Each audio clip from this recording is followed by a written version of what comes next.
us now, NBC News political director and editor of MSNBC.com's First Read, Chuck Todd. He's not running. I'll tell you. Hey, welcome to the Zoo Cruise. Good morning. Hey, Chuck, how you doing, baby? I'm fine, jeez. Yeah, right there. I'm glad I could hear all of those voices there, so I could hear nothing.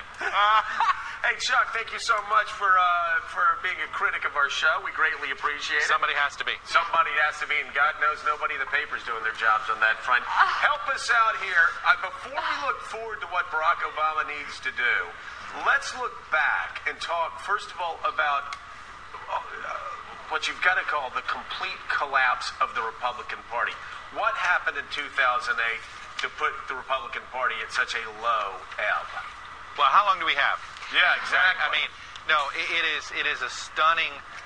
When you look back on it, I mean, it is really stunning. On one hand, you can blame everything on Bush, and I think you're going to have a certain part of the conservative crowd who's going to say, you know what, Bush ran as a conservative, but he never governed as one. A lot of Republicans ran as conservatives, but when they got the power, they didn't govern as it, and that's the problem.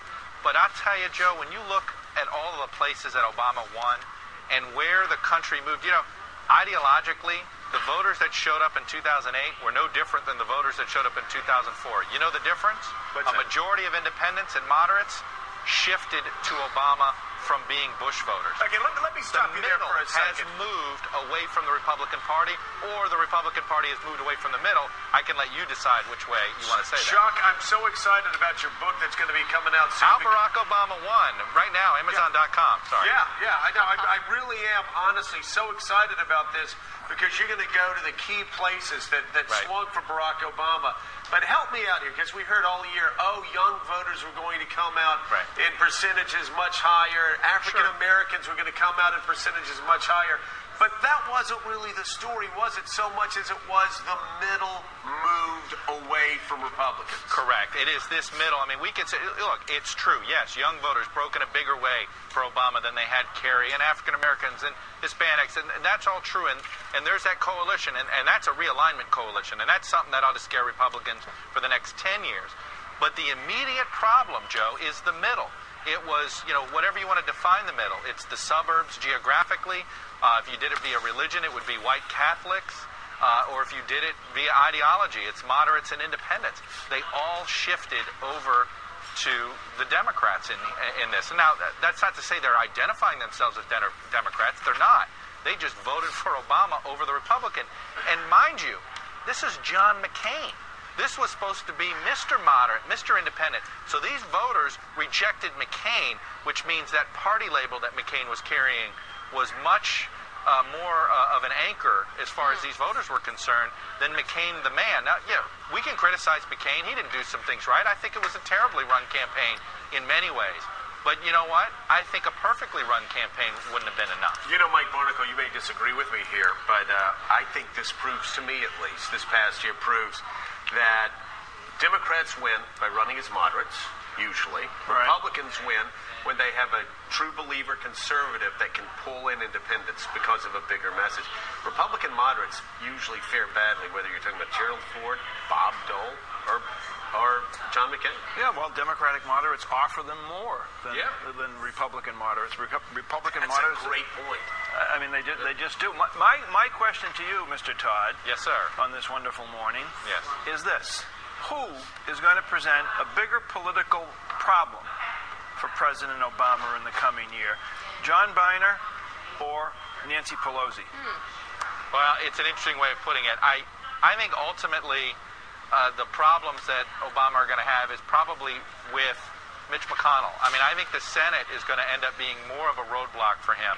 I think the House, the way it works in the House, Pelosi's so powerful as Speaker, and she, frankly, I think is much more likely to work behind the scenes with Rahm. I mean, you know, we all were very judgmental of Pelosi before she ever took the speakership. I mean, I'll tell you, I'm sure Joe was convinced. I know I was convinced that when the minute she became Speaker, she was going to move the party to the left. Yeah. She was always going to govern as a San Francisco liberal.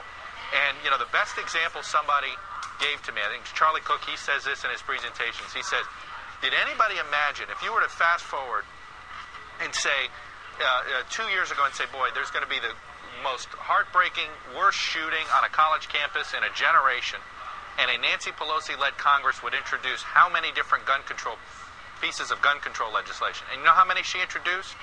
Zero. Yeah. And that tells you that she is much more pragmatic than anybody gives her credit for. It's why she has a second term as Speaker, and it's why her majority is bigger. She apparently enjoys being Speaker. So I don't think she's going to be the issue. I think it's Harry Reid and Mitch McConnell. I think that's where the action's going to be as far as that side of Pennsylvania Avenue. Ed Buchanan. Chuck, let's go back to the campaign. McCain lost by about seven points. However, 2 weeks after his convention, after the Palin nomination, he was ahead by 3 or 4. At the same time, we got 2 wars that nobody likes. You've got an economic recession right then.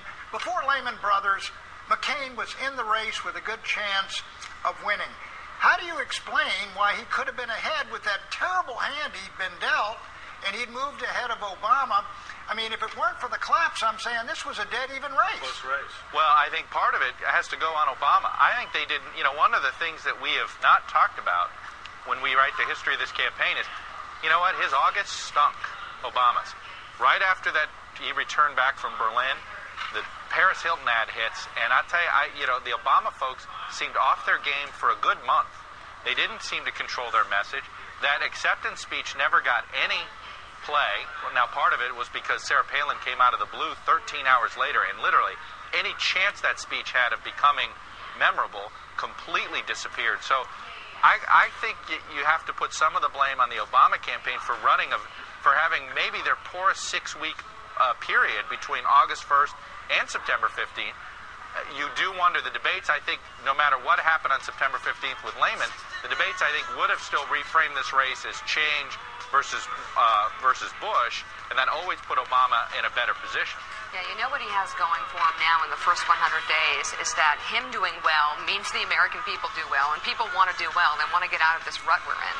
So there is a lot of goodwill out there looking ahead, a lot of for sure.